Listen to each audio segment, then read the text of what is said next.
Eu te avisei pra gente não brigar, que tanta dor só ia machucar. Eu avisei que a gente tava mal, doce paixão que se tornou sem sal. Eu te falei que ia sufocar, mas teu rancor não me ouviu falar. Não tem espaço pra você e eu, agora viu quem me perdeu e chora. Isso aí!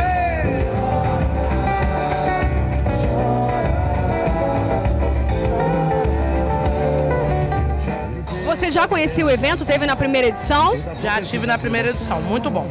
E o que você achou do show de hoje, do Rafael? Bom, eu sou suspeita a falar, né? Como amiga pessoal do meu amigo Rafael, eu tô sempre nos eventos dele.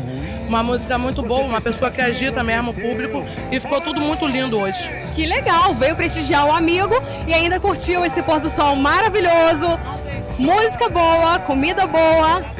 E você conhece outras lagoas aqui de Maricá, outros pontos turísticos? Jacaroá é uma lagoa muito boa.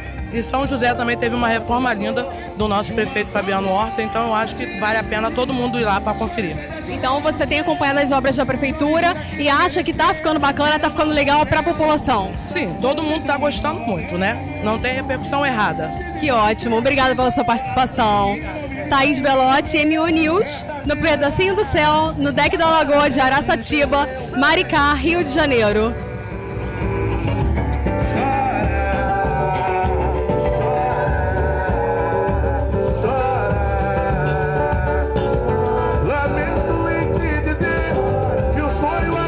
Sozinho e deixa aprender a viver bem longe do meu caminho. Lamento em te dizer que o sonho acabou sozinho e deixa aprender a viver bem longe do meu caminho.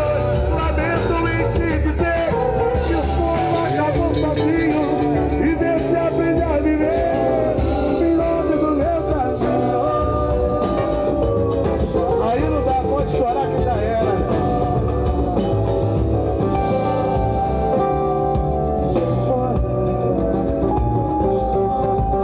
Bate palma, ninguém grita, ninguém fala nada.